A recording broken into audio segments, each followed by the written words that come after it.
Coming up on Takedown with Chris Hansen. Hello? Hi. We bring you Mike Manzi, the extended cut. Why don't you have a seat right on that stool, please? Sure. He said he was just coming to blaze, Look, may I please leave? Not I'm this not. yet. but instead got busted. I'm Chris Hansen. No, you're not. Yes, I am. No, you're not. Yes, I am. Hear my thoughts on what went down in Fairfield, Connecticut with Mike Thrilla Manzi. Oh, this is horrible.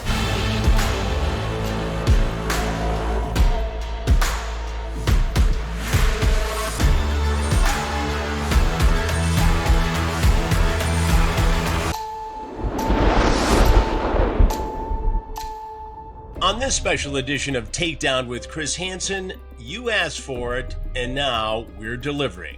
The extended, uncut version of Mike Manzi. You might remember Mike. He was a 32-year-old math tutor, a teacher, who surfaced during our investigation in 2015 in Fairfield, Connecticut. He called himself Thrilla, and he had a conversation with a decoy posing as a 13-year-old girl. There was talk of food, smoking marijuana. He called it blazing. And we think he might have been up for something more. The text exchange that began on a now-defunct hookup site started just days before Mike found himself in our Sting House kitchen. Let's take a moment to recap some of those text message highlights with our actress-turned-decoy going by the name Bailey. He went by the name Thrilla. He and the decoy talked about food, smoking weed, or blazing. The decoy tells him she's just 13. Not really fazed by that, he calls them kindred spirits, soulmates, and that the universe is bringing them together. He questions her age again and says he knows he can get into trouble for just talking to her. But that doesn't stop him from wanting to hang out, even though he knows the law in Connecticut. Mike decides to visit the next day. When the decoy asks if he's still coming over, he says, "You're too cute to say no." Well, Mike, you should have said no, because the only thing for you in Fairfield, Connecticut was the local police department and me. What you're about to see is the actual raw footage from our sting operation in Fairfield, Connecticut. We had a good idea Mike was a teacher, but we really didn't have that many details about him, his past, what he was capable of doing. There has been a lot of fascination with Mike in the TCAP community. So let's start with the surveillance video of him arriving at the Sting House.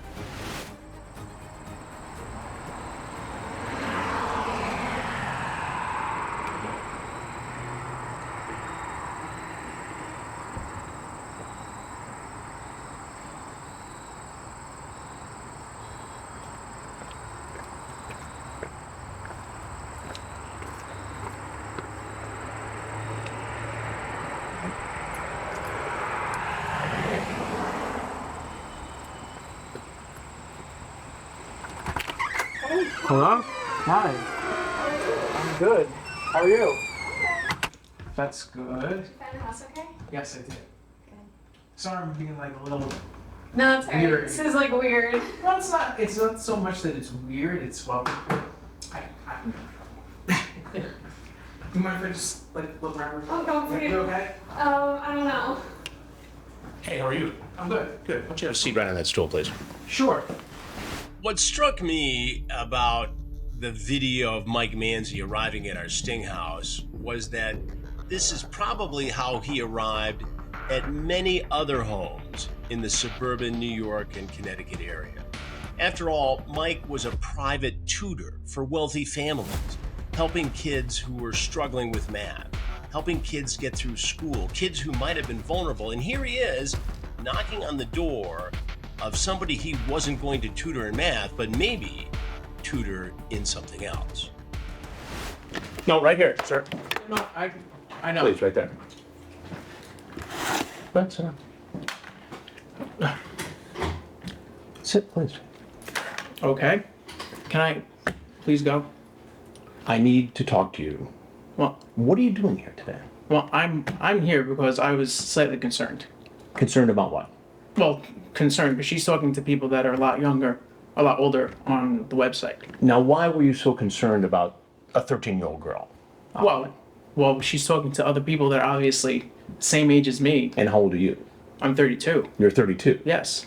So you came over to make sure she was okay. Well, I came over just to make sure that Everything was fine. everything was okay. I was not. So you were going to search the house just now to make sure what? Well, Bad guys were here? Well, I mean, I don't know. She could come. She could be here with a group of people, for all I know, and she obviously was. Look at Mike's body language. He's immediately on the defensive. He knows he just got caught, and his mind is spinning. He's trying to figure out, okay, what do they have on me? What kind of trouble am I in? He immediately wants to go. He wants to get out of there, but I'm not going to let him do that. And I'm not sure if he's made me at this point, if he knows who I actually am. But he knows it's nothing good. And I'm also impressed, this college student who helped us out, a theater student, was so good in her role and so convincing. You could see that she acted a little bit nervous, as a young teen would, having an older man visit. And you could see Manzi was equally as nervous. And he doesn't really articulate to her why, but as soon as he sees me, that's when it really begins. I mean, don't you think? Don't you think that would be like a safe idea? What was today's lesson supposed to be? Today's lesson from Today's lesson from you. Today's lesson from me was to not, unfortunately, really worry about other people. Now you're a tutor, Concerned with- correct? Mm-hmm. And who do you tutor? I tutor our these ages, older ages. What do you tutor them in? Mathematics. Mathematics. Mm-hmm. What about smoking marijuana? Well, I mean, it's not really something that I try to tutor people in, but Well, still. it seems like it from the chat here. Well, you're cool and cute too. I just know I could get in trouble even talking to you, you know. Well, yes, of course, but look, may I please leave? Not I'm just not. yet. Not Okay. just yet. I have some more questions for you. Well, guess what, Mike? Your story doesn't add up, especially for a math tutor who talks about all kinds of other things. The girl being cute, smoking marijuana. And you have to wonder if he's tried this before, or how cozy he's gotten during a private moment between a student and this tutor. He tries to laugh it off at one point when I raise the issue of smoking marijuana. And he wants to go again. He wants to leave. But I'm not ready to let him go just yet. Will I be able to leave after your question? Did you blaze? Wait, Yes. sir? Yes. Wait, are you answering me or are you reading stuff? Yes. You can leave after I ask you a couple questions. Are you sure? Are there police outside or anything? I'll get to that. in a Please, sir, can you please just tell me? Because I really can't. So what it looks like, Mike, is that you came here to smoke weed with a 13-year-old girl, and then whatever was going to happen was going to happen. Yeah, but that's not entirely what was going on. Explain it to me. I just told you I was coming here to make sure everything was okay. Right. It really wasn't that far. I wanted to make sure that there was no like obviously like she invited me in and there were not. So you were just being a good Samaritan today. Well, I was trying to a certain extent, but like, I was coming here to make sure everything was okay. 13-year-old girl. I deal with kids all the time. Right. Would you think that the parents of the kids you tutor would be comfortable with you coming to visit a 13-year-old girl after talking about smoking marijuana and hanging out? Probably not. You're Probably right. not. You're right. Now, you tutor kids from Greenwich Academy, Brunswick, I can. you can and do, where parents spend upwards of $35,000 a year. Sir, may I ask you a question? Yes, you may. First off, that is not completely true. Second off, I really would like to go. I'm All very right, I have a uncomfortable. couple more questions for you, though. I really don't want to answer any more questions, and I feel. Do you have marijuana with you? No, I do not. Is it in your car? No, it is not. Then why did you say you were going to come over here and blaze? What's the lighter for? I smoke cigarettes. They're in my car. Again, you see how this looks. I know how it looks, and I'm A sorry. 32-year-old guy who deals with kids all the time comes over to visit a 13-year-old girl who's alone after a discussion about smoking marijuana together. Mike seems to be figuring out what he's walked into. He talks about other people being inside of the house, like maybe he's seen some of the previous predator investigations, and my gut is that he has. And now he's figuring out he's walked into one of them. He becomes even more anxious. He claims he didn't bring marijuana, although that would defy the conversation. And I start to push him on you know, these kids he's been tutoring and whether or not he's ever acted this way with them. And that's when he really starts to get fidgety. Sir, I understand this. I'm sorry. That's you, right? Do you blaze? Did you blaze? Yes. You're my soulmate. You call a 13-year-old girl a We soulmate? were just talking. Come on, please. Come on, you're 32. You got nothing Buddy. else to do on a Sunday? I'm trying to watch. Gonna watch football. Yeah. Here with a 13-year-old girl after you blazed. You see how this Look, looks. I know how it looks. I'm very sorry. May I please leave? All right, before you do, there's something you need to know. Is there cops? Am I There's gonna- something you need to know. Please. I'm Chris Hansen. No, you're not. Yes, I am. No, you're not. Yes, I am. And this is a show, Oh, an please, investigation no, no, called please. Hansen versus Michael. Sir, Guys, it'd be best if you went out this Please. door. No, because I'm gonna get arrested. I know what's gonna happen, sir. I really can't afford to do this. I can't. I'm really not here for any malintent. I really can't. Please do not. But look at the chat. I really just want to. Please let me go home, guys. I'm gonna get arrested going that way. You have to go that Please. No, I can't. You have to go I that can't. I won't. way. You Please. can't go this way. Please, No, man. you can't go this way. Guys. This is horrible. This is horrible. And this, to me, was one of the best parts of the whole thing. I tell him, I'm Chris Hansen. He says, no, you're not. Yes, I am. No, you're not. Yes, I am. Now, I don't think I have aged that much. Most people do recognize me, but I think he was in a little bit of denial. Then he doesn't want to go out into the garage, which is where the Fairfield police are. So Ronnie Knight, my security man, literally comes out and has to herd him towards the garage door. The crew comes out and they create a blockade, and he's cagey, pacing, trying to, in every way possible, avoid going into the garage, as if that's going to allow him to just drive on out of there. He says he can't let this happen to him. Well, guess what, Mike? Don't chat with a teenage girl. Don't say that you're soulmates. And don't talk about smoking weed with her. Stay home, watch football, hang out with your buddies. A lot of ways to avoid this, Mike. But you didn't. Please. I know. Step out here, turn around, put your hands behind your back. Please. Put your hand behind your back. Guys. Hands behind your back. Guys. Hey, listen, Follow the listen. instructions. Follow Listen, it. just follow the relax. instructions, okay? Just calm down. Just follow the No, I instructions. We'll can't. explain I everything. can't. No, just please. relax. Please. Relax. I can't. Ease up your arms, I'll relax. ease up, but I can't. Ease All up. right. Relax and follow our instructions. Ease up your arms. My arms are fine. All right, thumbs in the air. Guys, Listen to me. please don't do this to me. Relax. Please. Just listen. Just relax. Please. Hey, Listen, you're kneel gonna down. get tased. My whole Kneel life down. is gonna. You're gonna get tased. Kneel down. I'm gonna get what? You're gonna Kneel get tased. down. I'm gonna get down. I'm gonna get down. Get down. Kneel down. I'm getting down. All right. Yes, Mike, it was horrible, as you say. But so is what you talked about with a teenage girl. Mike is still in denial. He doesn't want to do what the police say to do. Ultimately, he's got no choice. He gets on his knees, he's cuffed, put in the squad car, taken away. We'll explain everything to you, okay? Am I going to be able to go home today? We'll talk about that, okay? Am I gonna have any issues at all? Listen, we will answer talk your about questions. everything. You're under arrest right now. We'll answer some questions. Okay. All right. Ease up your hand, all right? My hands is like perfectly fine if I can just Okay. try to get up, please. Nope. No, Just we'll tell you what relax. to do, all right? Just listen to our instructions and everything. We'll go smooth. Wait, are you really gonna tase me? No, we're not. Oh. If you cooperate, Stop we don't do passing that. up. Relax. All right, you're gonna stand back up. Can this please not be on the actual All right. television? Spread your legs for me. Okay. If you have anything on you, I should know about. No, I do not, sir. No weapons, needles, anything like No, that. no, Are your weapons or any, what's in your car? nope. Maybe in your car we're gonna find. I don't think so.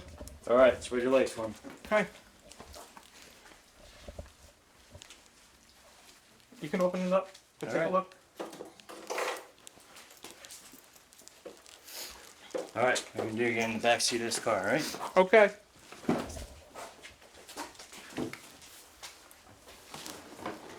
Slide all the way over. Scooch over a little bit.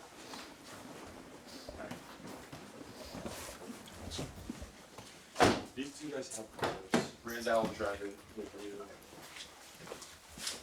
And he accused him of I'm for driving. Who is? Does anybody need the keys to my car? Yeah, where are they? They were. Yeah, we got them. We got him. We have his keys? Can we? Yeah, he's got Can him we right now. talk? Yeah, Matt, listen. Yeah, we'll talk. I'm Detective Bravo, okay? Okay. On this case. Okay, Okay, please. relax. Okay. We're gonna go down to the headquarters. Okay. We're gonna sit down like gentlemen. Okay. And we're gonna talk about this, all right? Okay. So Am I gonna get? Am I gonna have a problem?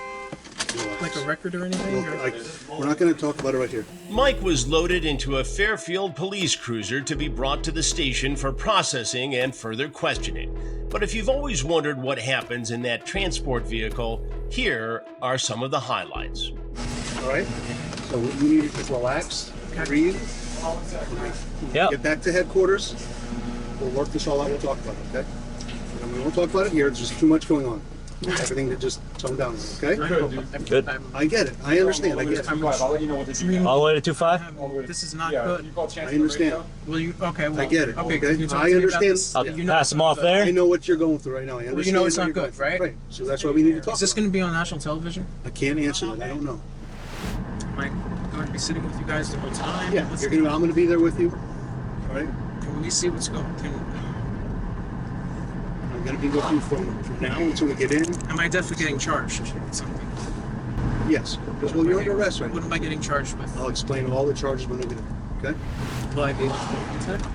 I can't answer that. But I work with kids. This is hard. I'm never going to be able to work with children again. clear your head. How am I supposed to clear my head? I should be going home. Mike was charged with criminal attempt to commit risk of injury to a minor because he intended to smoke marijuana with an underage person. He pleaded guilty, but got his sentence of 3 years suspended and put on probation. He didn't have to register as a sex offender. It's been 9 years since Mike showed up at our Sting House in Fairfield, Connecticut. But the fascination, in part, I think, with Mike in the TCAP community is that somehow, maybe it was on Reddit, I don't know, a rumor got started that Mike was let off of charges involving actually trying to have sex with a child because he was the nephew of my security man, Ron Knight. And this is still something people talk about online. I can tell you right here, right now, it is absolutely untrue. Mike Manzi has no relationship with anyone who is on that crew, especially Ron Knight. I think the reason Mike wasn't charged with attempted sex with a minor was because his chat really didn't rise to that level. Now, there was no good reason a 32-year-old teacher should be getting together with a young 14-year-old girl. And, you can pretty much predict what would have happened. But prosecutors can't charge someone with what may have happened. They have to have hard evidence. And Manzi caught a break. As an exclusive bonus to TruBlu subscribers, we've made Mike's complete interview with the Fairfield Police available. The only thing we've cut out was any personal information. There you have it, Mike Manzi. TruBlu is the home to Takedown with Chris Hansen, crime documentaries, and other exclusive material. Check it out at watchtrueblu.com. I'll be watching and listening.